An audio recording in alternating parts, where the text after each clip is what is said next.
Hi friends, welcome to our channel. చాలా బాధపడుతూ ఉంటాడు గౌతమ్. అలా కారిడార్లో నుంచొని ఆలోచిస్తూ ఉంటాడు. తనకి జరిగిన అవమానం గురించి మహాలక్ష్మి వెళ్ళి అడుగుతూ ఉంటుంది. ఏంటి గౌతమ్, అలాగా భోజనం చెయ్యకుండా మధ్యలోనే చేయి కడిగేసుకొని వచ్చేసావు, దేనికిరా అంత కోపం అని అడుగుతూ ఉంటుంది. మరి ఏం చేయమంటావు, నువ్వు నాన్నని వదిలేసి ఇన్నాళ్ళు బ్రతికింది దీనికోసమేనా? నీకు చాలా విలువ ఉంది, ఇంత ఆస్తి ఉంది అని అనుకున్నాను, కానీ నీకు ఏ విలువ లేనది నాకు ఈ 2 రోజుల్లో అర్థమైపోయింది. నీ చాప్టర్ ఏంటి అనేది. నువ్వు మమ్మల్ని వదిలేసి వచ్చి ఇంత బతుకు బ్రతికింది ఇదేనా అని చెప్పి ప్రశ్నిస్తూ ఉంటాడు. గౌతమ్, అలా మాట్లాడకు అని చెబుతూ ఉంటుంది. మరి ఏం చేయమంటావు మామ్, ఆ సీత నిన్ను తీసి పడేస్తుంది. నువ్వు నన్ను ఆఫీస్కి పంపిద్దామని చూస్తుంటే, కానీ ఆ సీత ఏమో తను వెళ్తుంది ఆఫీస్కి. నిన్న ఏమో 2 లక్షల కోసం ఆఫ్టర్ ఆల్ నన్ను కుర్చీకి కట్టేసి కొట్టింది. అప్పుడు కూడా ఏమీ చేయలేకపోయావో. నీ మాట ఏం చెల్లుతుంది ఈ ఇంట్లో? ఇప్పుడు ఆ సీత మాట చెల్లుతుందిగా ఇంట్లో. ఆ సీతకి అంత పవర్ ఉందా అని చెప్పి అడుగుతూ ఉంటాడు. ఇక అప్పుడు మహాలక్ష్మి చెప్తుంది, కాదురా, ఇది వరకు సీత రానంత వరకు నేను ఈ ఇంట్లో మకుటం లేని మహారాణిలాగా బ్రతికాను. కానీ అది వచ్చింది, నా స్థానం ఇలాగా డౌన్ అయిపోయింది. మధ్యలో ఆ సుమతి వచ్చి ప్లాన్ అంతటిని కూడా నాశనం చేసేసింది, అడ్డు తగులుతూనే ఉంది. కానీ ఏదో ఒకరోజు సీతని చూస్తాను, అంతు తేలుస్తాను అని చెబుతూ ఉంటుంది. ఎప్పుడు మామ్? ఆ సుమతిని చంపేశాను జాతర చేసి. ఇప్పుడు సీతను కూడా వేసేయమంటావా? చెప్పు, వేసేస్తాను, అప్పుడు ఏ గొడవ ఉండదు అని అడుగుతూ ఉంటాడు. లేదు, సుమతి అంటే నీకు బలి పశువైంది జాతరలో, తను అడ్డు తప్పుకుంది. కానీ ఈ సీత అలా కాదు, జాతరలో అమ్మవారు లాంటిది. సీతని అంత తేలిగ్గా నువ్వు ఏమీ చెయ్యలేవు అని చెప్తూ ఉంటుంది. నువ్వు అనవసరంగా సీతకి అంత హైక్ ఎందుకు ఇస్తున్నావు అని అడుగుతూ ఉంటాడు.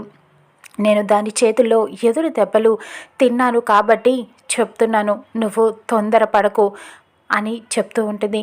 లేదు మామ్, తొందర పడకుండా ఏం చేయమంటావు? దానికి బొట్టు పెట్టి హారతి ఇచ్చి ఆఫీస్కి సాగనంపమంటావా అని ప్రశ్నిస్తూ ఉంటాడు. లేదు, నేను ఏం చేయాలో నాకు తెలుసు, నేను దానంతూ వేరే విధంగా తేలుస్తాను అని చెబుతూ ఉంటుంది. ఏం చేస్తావు మామ్, చెప్పు, నేను జాతర చేయమంటే దానికి జాతర చేసేస్తాను అని అడుగుతూ ఉంటాడు. లేదు, దీనికి వేరే జాతర ఉంది, నేను డీల్ చేస్తాను కదా, దాని సంగతి రేపటితో దాని చాప్టర్ క్లోజ్ అయిపోతుంది అని చెప్తూ ఉంటుంది మహాలక్ష్మి. ఏం చేయబోతున్నావు అని అడుగుతూ ఉంటాడు. చెప్తానుగా, రేపు నువ్వే చూస్తావు, ఇక రేపటితో దాని పని అయిపోతుందిలే, కంగారు పడకు అని చెప్తూ ఉంటుంది. ఇక అప్పుడు సీత చాలా సంతోషంగా ఉంటుంది రామ్తో ఆఫీస్కి వెళ్తున్నందుకు. గదిలోకి వెళ్ళక రామ్ చేతులను పట్టుకొని అలా గిరగిరా తిప్పేస్తూ ఉంటుంది. చాలా హ్యాపీగా ఉంటుంది. సీత, ఆకు సీత అంటూ అడుగుతూ ఉంటాడు.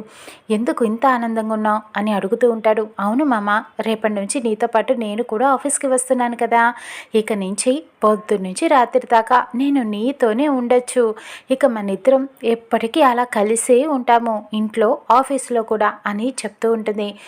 ఆఫీస్లో వేరు, ఇంట్లో వేరు అని చెప్తూ ఉంటాడు. తెలుసు మామ, ఇంట్లో అంటే భార్యాభర్తల బంధం, ఆఫీస్లో బాధ్యతలు ఉంటాయి తెలుసు అని చెప్తూ ఉంటుంది కదా అని అనటంతో, అవును అత్తమ్మ కూడా మనిద్దరం ఎప్పుడు ఇలానే సంతోషంగా ఉండాలని, కలిసి ఉండాలని చెప్పింది అని అనటంతో రామ్ అంటాడు, నీకెందుకు సీత మా అమ్మ అంటే అంత ఇష్టం అని అడుగుతూ ఉంటాడు.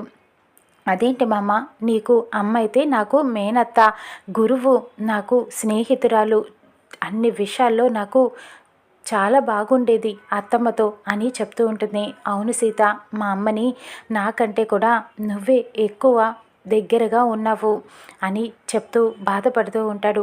అవును మామ, నాతో ఉంటే నువ్వు మీ అమ్మతో ఉన్నట్టే అని చెప్పడంతో, అవును సీత, నిజమే ఆ మాట, మా అమ్మని నువ్వే ఎక్కువ అర్థం చేసుకున్నావు, నీతో ఉంటే మా అమ్మతో ఉన్న ఫీలింగే కలుగుతోంది నాకు అని చెప్పి సీతని అలా దగ్గరగా తీసుకుంటాడు, హత్తుకుంటాడు.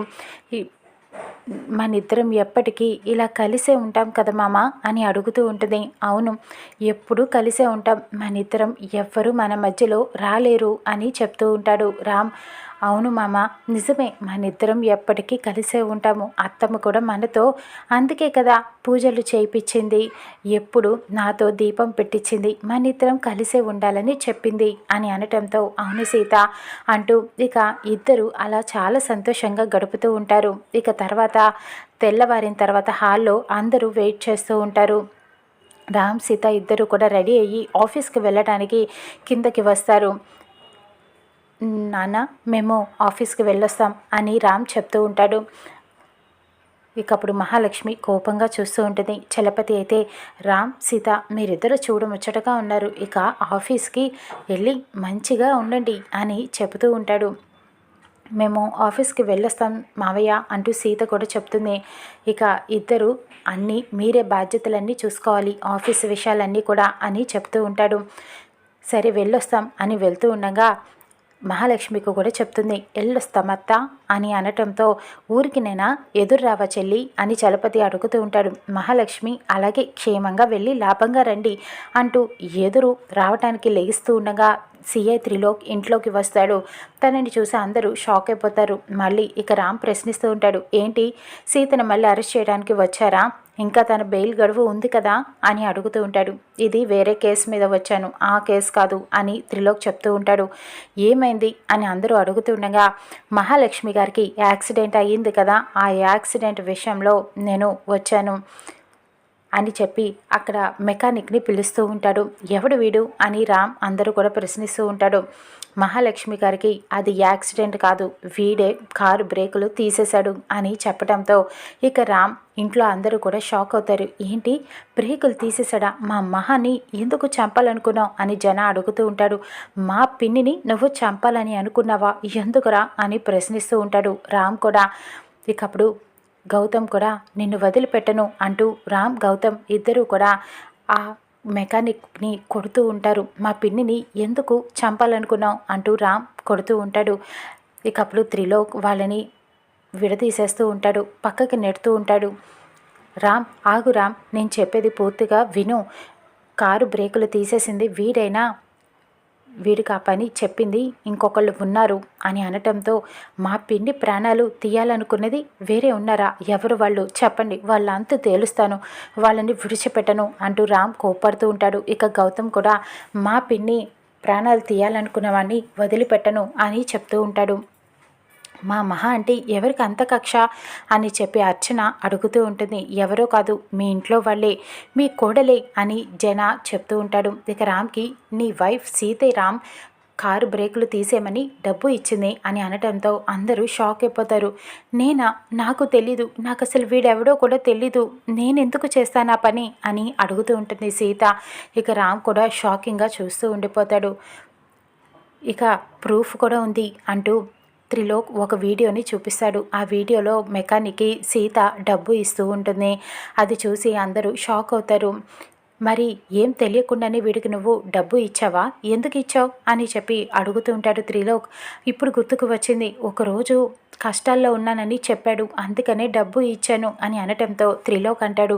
ఇందాక వీడెవడో తెలియదన్నావు, ఇప్పుడు కష్టాల్లో ఉంటే డబ్బులు ఇచ్చాను అంటున్నావు, ఇక ఆధారాలు దొరికాక కూడా ఇక నిన్ను విడిచిపెట్టను అని చెప్తూ ఉంటాడు. ఇక అందరూ కూడా ఆ వీడియోని చూసి సీతని నిందిస్తూ ఉంటారు. నిన్న 2 లక్షలు తీసుకున్నానని నన్ను కొట్టావు, మరి ఇప్పుడు మా పిండి ప్రాణాలు తీయాలనుకుంటున్నావు, నిన్నేం చేయాలి అంటూ గౌతమ్ అడుగుతూ ఉంటాడు. మహాలక్ష్మి కూడా ఏంటి సీత ఇదంతా, నా మీద నీకు ఇంత కక్ష, నన్నే చంపాలని చూస్తావా అని అడుగుతూ ఉంటుంది. ఇక అర్చన కూడా నీకు ఎవరు అడ్డొస్తే వాళ్ళని చంపేస్తావా అని ప్రశ్నిస్తూ ఉంటుంది. ఇక జన కూడా నమ్ముతాడు. ఏంటి సీత, విద్యార్థి చంపేశావు, మహాలక్ష్మి కూడా చంపేయాలనుకుంటున్నావా, ఎందుకు ఇంత కక్ష నీకు వీళ్ళంటే అని అడుగుతూ ఉంటాడు. లేదు మామయ్య, నిజంగానే నాకు ఈ దానికి సంబంధం లేదు, నాకు నిజం చెప్తున్నాను, వాడికి నేను కష్టాల్లో ఉన్నానంటే డబ్బులు ఇచ్చాను అంతే అని అనటంతో రామ్ నమ్ముతాడు. ఏంటి సీత, ఏం చేస్తున్నావు, నీకు అర్థమవుతుందా, అసలు ఎవరు అడ్డొస్తే వాళ్ళని చంపేస్తావా నువ్వు అని అనటంతో చలపతి అయితే సీతని నువ్వు కూడా అనుమానిస్తున్నావా అని అడుగుతూ ఉంటాడు.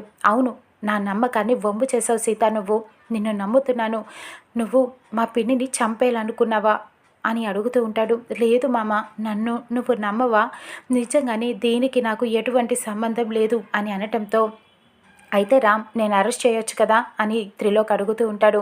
ఇక మహాలక్ష్మి వద్దు, ఇది మా ఇంటి గొడవ, మేమే చూసుకుంటాం, మీరు వెళ్ళిపోండి అని పంపించేస్తుంది. ఇక అప్పుడు అందరూ సీతని నిందిస్తూ ఉంటారు. ఇక సీత దారి ఎటువైపు రామ్ కూడా నమ్మకపోయేటప్పటికి సీత నిర్ణయం ఏం తీసుకుంటుందో చూద్దాం రానున్న ఎపిసోడ్లో.